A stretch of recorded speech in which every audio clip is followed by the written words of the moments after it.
네, 안녕하세요. 설문지로 받은 개방형 설문이 한 300건 넘게 있는데 이거를 좀 일일이 읽기 너무 귀찮아서 어떻게 하면 챗GPT를 이용해서 자동화할 수 있는지 해보도록 하겠습니다. 기존에 이런 챗GPT 3.5 같은 경우에는 대화형 챗봇이라서 들어갈 수 있는 정보의 양이 한계가 있었고요. 사실 GPT-4도 마찬가지이지만 여기에 코드 인터프리터라는 기능이 생겼습니다.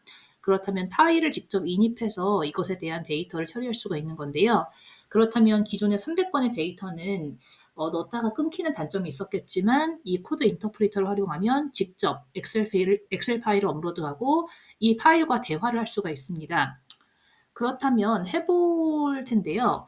먼저 아예 아무것도 없는 상태에서 일단 확장자는 CSV로 저장을 했고요. 이 파일을 준 다음에 이 친구와 대화를 해보도록 하겠습니다.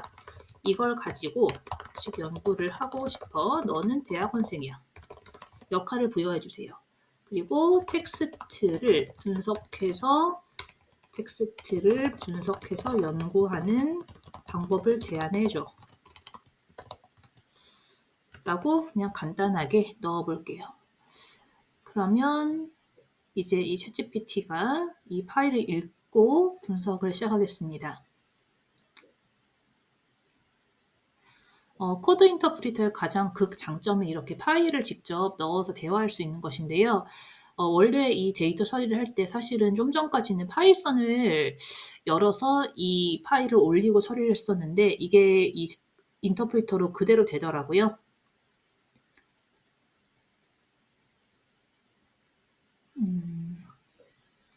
이거는 제가 한번 데이터를 처리했던 것 같네요. 그래서 이미 키워드를 이렇게 넣어 놨었는데 이걸 사실 세주는 것도 이 챗GPT가 해준 겁니다. 그래서 이거는 제가 좀 전에 하던 건데 제가 키워드를 도출해서 이것에 각각 해당하는 빈도를 해당하면 1 아니면 0 이라고 해줬는데요. 이러한 빈도 분석도 사실 일일이 안 세고 네, 가능해지고요. 저는 지금 이거를 해보고 싶어요. 네. 벌써 자동으로 알아서 해주네요. 보시면 사실은 이게 코딩을 알아서 해주기 때문에 결과물을 이렇게 바로 파일로 다운받을 수 있는 장점도 있고요. 지금 보시면은 네, 이런 식으로 빈도 분석이 됐는데 저는 사실은 이걸 그대로 쓰기보다는 한 번 더 연구자가 보면서 과연 이 챗GPT가 이해하고 네, 표시한 것이 정확한지 한번 봐야 되지만 아직 그런 전처리 단계를 거치지 않고 그냥 바로 러프하게 돌려본 수치입니다. 네, 이렇게 정보 검색하기 용이하고 네, 대충 맞는 것 같아요. 네. 사실 이제 그만 말하라고 하고 싶은데 일단 한번 보겠습니다.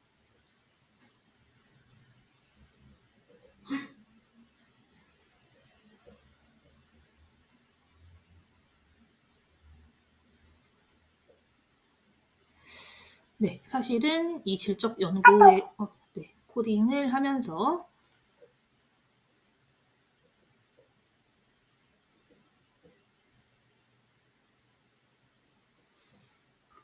저는 이거 말고 사실 빈도 분석 말고 이거 2개, 3개를 해보고 싶어요. 그러면은 이 친구가 제안해 준 거를 해보라고 시켜보도록 하겠습니다.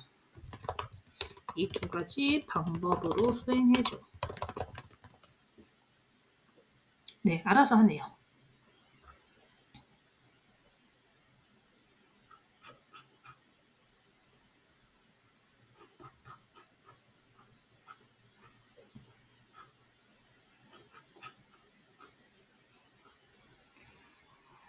네. 그런데 사실은 이걸 제가 다른 이제 챗GPT 돌렸을 때는 뭐 토픽 모델링이라던가 혹은 기계학습 이런 게 나왔어요.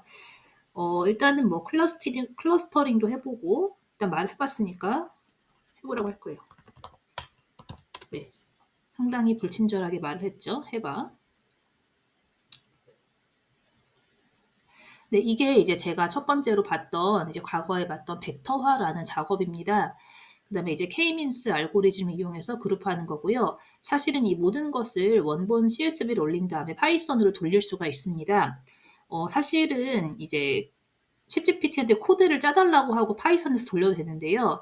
파이썬을 접해보지 않은 분들은 설치하는 것 자체가 상당히 이제 진입장벽이 높을 수가 있기 때문에 이 코드 인터프리터 자체에서 대화형으로 코드를 돌릴 수가 있다는 네, 매우 큰 장점이 있습니다. 보시면은 이 안에 코드가 다 이렇게 들어있죠. 네, K-means 알고리즘으로 클러스팅을 한번 돌려보도록 하겠습니다.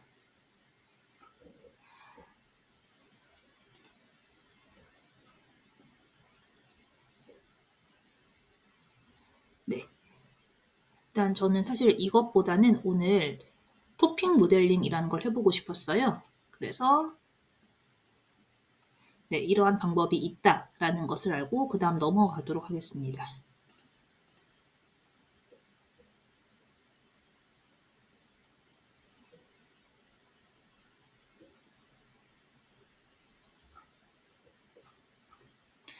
이거를 보면서 느낀 것이지만 사실 클러스터링이 뭔지, K-means가 뭔지 대략적으로 알고는 있어야 이게 지금 무슨 말인지 이해가 되거든요.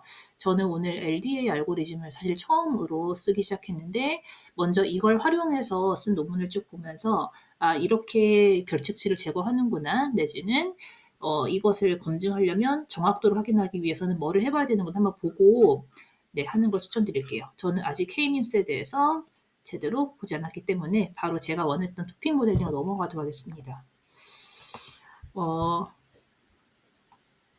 이 법으로 일단 시켜볼게요. 토핑 모델링을 한번 시켜볼 텐데요.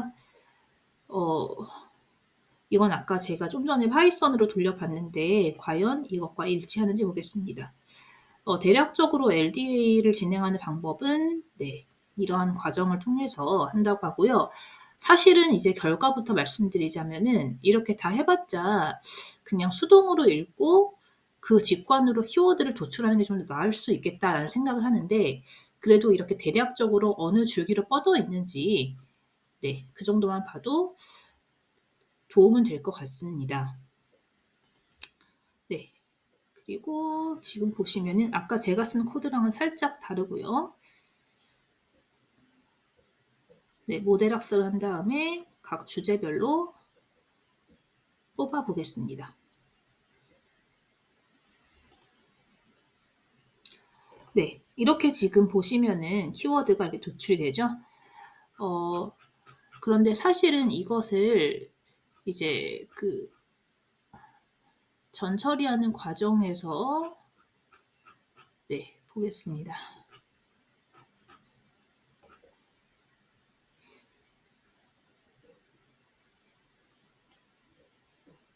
지금 자료가 보면은 이제 0부터 시작하죠. 0, 1, 2, 3. 네 가지의 주제를 도출하겠다고 했는데 그 숫자는 지금 어디 나와 있냐면 네. 여기 있네요. 토픽이 4개라는 거죠. 근데 사실은 이 숫자를 조정하면 뭐 5개도 뽑을 수 있고 6개도 뽑을 수 있고 상관없습니다. 그래서 이거는 네. 이렇게 뽑을 수가 있고요. 그러면 이 토픽 모델링의 결과를 바탕으로 키워드를 수출해야겠죠. 아까 챗GPT가 주제를 해석해줘 라고 하면은 이제 이거를 포함하는 코드를 만들 거예요.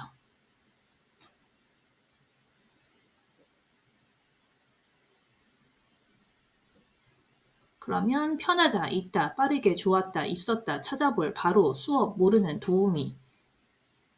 그러면 이걸 가서 해석해서 사용 편의성과 수업 중에 빠르게 정보를 찾는 데 도움이 된다.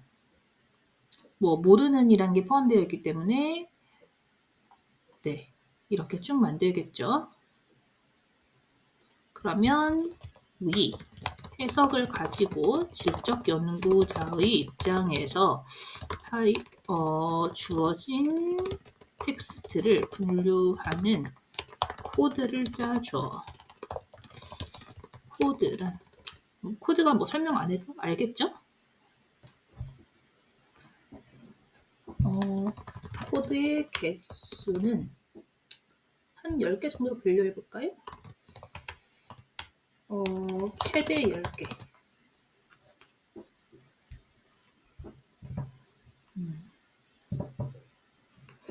여기서 코드란 혹시나 모르게 해볼게요. 프로그래밍 코드가 아니라 질적 연구에서 사용하는 핵심 키워드를 의미해. 사용하는 용어로 해당 내용을 포괄하는.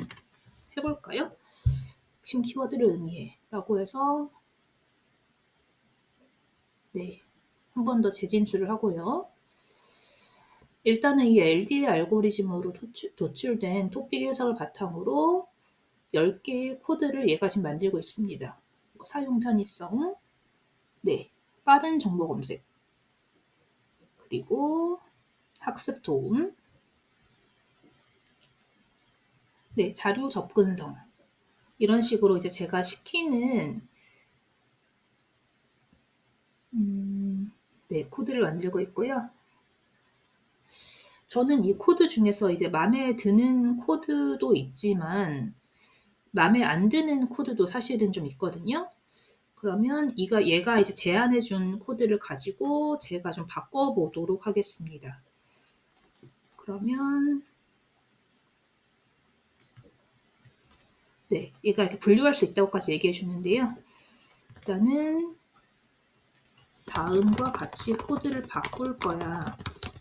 그리고 이 분류를 사용하여 내가 준 CSV 문서를 서의 각 행을 분류해 줘. 해당 코드의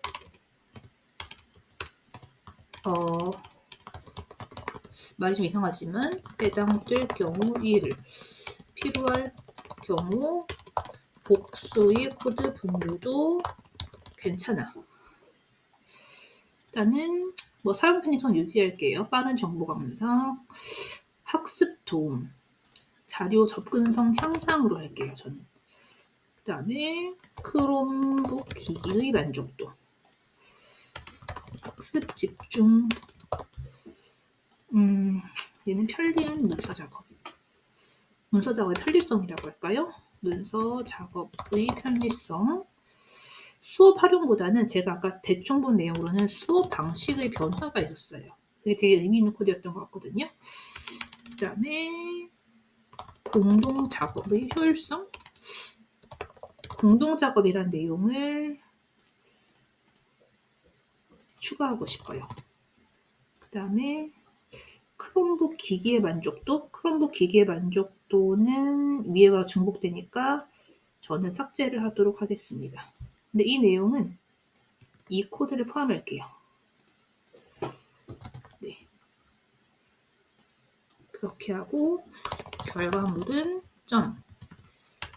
엑셀 파일로 줘. 네. 시켜볼까요? 그러면 이제 10가지 코드를 활용해서 네, 사용 편의성 제가 만든 10개의 코드를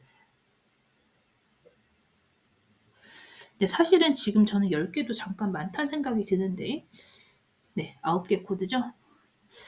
이거를 이제 상위 범주와 하위 범주로 분류하고 싶은데 일단은 지금 먼저 한번 온 코드를 가지고 분류를 해보도록 하겠습니다. 사실은 이 모든 작업은 해보시면 아시겠지만 그냥 내가 하는 게 빠르겠다라는 생각이 들 수도 있는데요. 그럼에도 불구하고 왜 이러한 LDA 토픽 모델링이라던가 클러스터링을 사용해 볼까로 생각하면 이제 사람마다 보는 그 직관성이 각기 다를 수가 있잖아요. 일단은 질적 연구자가 좋은 직관을 갖는 것도 중요하겠지만 그 전에 이제 사전에 어느 정도 이러한 객관적인 분류를 가지고 제안을 받은 다음에 질적 연구를 수행한다면 보다 그 정확성이 향상되지 않을까 생각을 해봤습니다. 네, 지금 이렇게 열심히 코드를 짜서 이걸 사실 그대로 복사해서 파이썬에 돌려도 되거든요. 근데 이 작업을 얘가 해주니까요.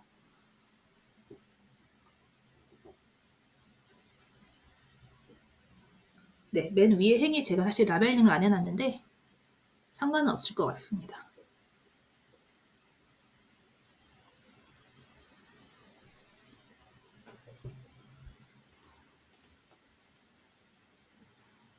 이 말이 뭔 말이냐면 맨 첫 번째 열에 있는 내용이 이거란 내용인데 사실은 라벨링 해주면 더 좋겠죠. 제가 지금 갖고 있는 데이터가 아마 한 360명의 응답일 텐데 보이시나요? 이렇게 다운로드 받을 수 있게 링크까지 만들어주고 해당 파일은 이렇게 다운이 받아집니다. 귀찮으니까 미리 보기 해줘 라고 할게요. 그러면 이 파일을 인식해서 네, 지금 보시면은 이렇게 분석이 되어 있는 것 같은데 이게 진짜 그런지는 한번 연구자가 다시 봐야겠죠. 그러면 이 내용을 차트로 드러내줘. 네, 그만 말해 라고 하겠습니다. 차트로 드러내줘. 네, 이럴까봐 제가 사실 중간에 안 멈추려고 그랬는데 네, 그러면 바 차트로 얘가 시각화를 같이 한번 해주네요.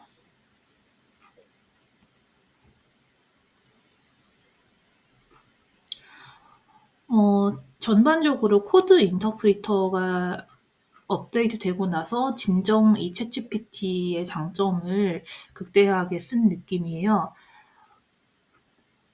네, 얘가 지금 아마 한국어 라이브러리가 임포트가 안 돼서 깨지고 있는데 한국어 라이브러리 깔아줘. 지금 단어 깨져.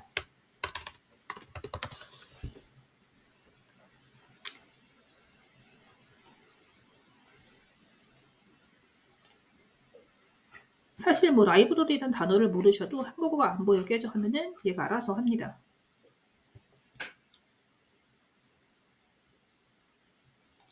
설치할 수가 없다고요?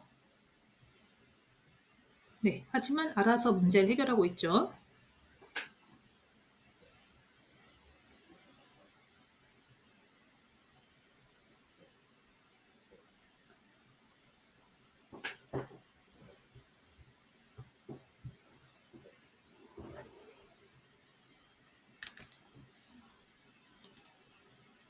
네, 그럼에도 사실 안 되는데 사실 이 바 차트 같은 거는 어렵지 않기 때문에 방법이 뭔가 있을 거예요. 네, 네.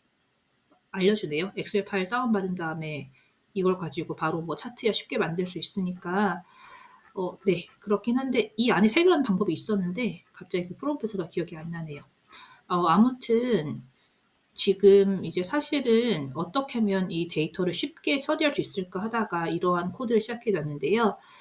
이 분석 결과를 가지고 원래는 연구자가 일일이 이제 뭐 추코딩을 하거나 뭐 개방 코딩을 하거나 이러한 분석을 해야 되지만 그 전에 핵심 키워드를 제안받는 것만으로도 초기 작업에 소요되는 시간을 상당히 많이 줄일 수 있는 것 같고요.